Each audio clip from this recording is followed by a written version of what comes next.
ये अपने जो एकदम अति संवेदनशील क्षेत्र में जो हमारे आदिवासी भाई लोग हैं वहाँ तक पहुँचने उनके पास भी मैसेज जाना चाहिए की आपके लाडले भाई आप तुमचे लाडले भाऊ ह्या ठिकाणी येणार आहेत आणि आपले दर्शन घेणार आहेत अशा प्रकारचा मेसेज सर्व आमच्या माता भगिनीपर्यंत सुद्धा पोहोचला पाहिजे.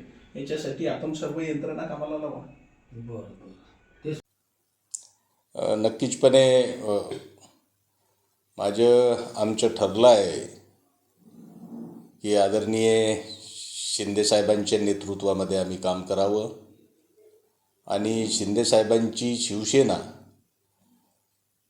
ह्या शिवसेनेमध्ये प्रवेश करून या मतदारसंघामध्ये शेतकरी शेतमजूर सर्वसामान्य लोकांना न्याय मिळाला पाहिजे, सर्वांचे कामं झाले पाहिजे आणि विकास झाला पाहिजे. या मतदारसंघामध्ये सर्वच ठिकाणी एक विकासाचं प्रभाव वाहलं पाहिजे. ह्यासाठी मी शिंदे सेनेमध्ये जाणार आहोत. नेमका काय झालं होतं की आपण काँग्रेस सोडून शिंदेकडे जात आहे? काँग्रेसला सोडण्याचे मुख्य कारण की मागील विधानसभेच्या निवडणुकीमध्ये नाना पटोले यांनी माझ्या सूडभावनेतून माझी तिकीट कापली. मला शेवटच्या क्षणापर्यंत एक खोटं आश्वासन देत गेले की तुमची तिकीट पक्की आहे, तुम्हाला ती विधानसभा लढायची आहे. संपूर्ण विधानसभेमध्ये मी चांगली मोर्चेबांधणी केली होती आणि 100% मी जिंकणारच होतो.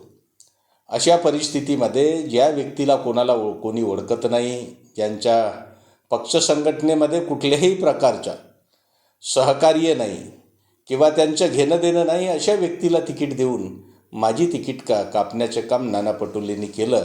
त्यामुळे मी काँग्रेस सोडण्याचा आज निर्णय घेतलेला आहे. विधानसभा निवडणुकीमध्ये आपण भाजपचं काम केले असे काँग्रेसचे कार्यकर्ता आपल्यावर आरोप लावतात, काय सांगणार? आता ज्या लोकांनी काँग्रेसचंच काम केलं नाही, जे आपल्या घरामध्ये बसून होते, असे काही लोक आहे जे माझ्यावर आरोप करतात.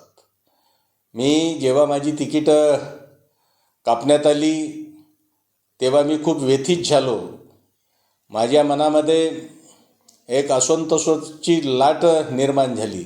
तरी पण मी माझ्या घरी गप्प बसलो. मला फॉर्म भरण्यासाठी त्या ठिकाणी मला आमंत्रितसुद्धा त्यांनी केलं नाही.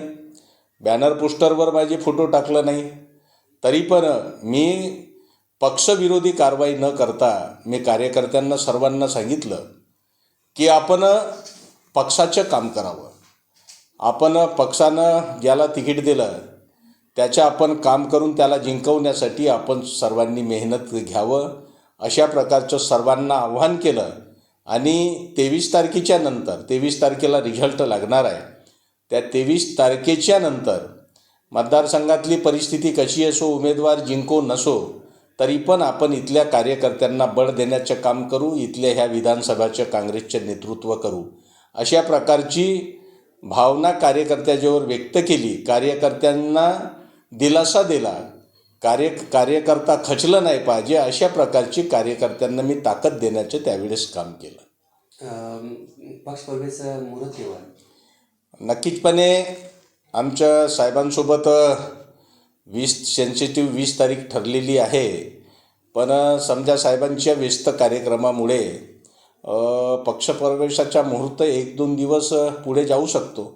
मुहूर्त तारीख ठरल्याच्या नंतर आम्ही पुन्हा आपल्याला ते सर्व कळवणार आहोत. पक्षप्रवेशाचा कार्यक्रम कसा राहणार?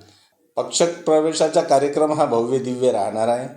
जवळजवळ 10,000 लोक त्या पक्ष कार्यक्रमाच्या सोहळ्यामध्ये उपस्थित राहतील आणि हजारो कार्यकर्त्यासोबत मी आदरणीय शिंदेसाहेबांच्या सेनेमध्ये प्रवेश करणार आहोत.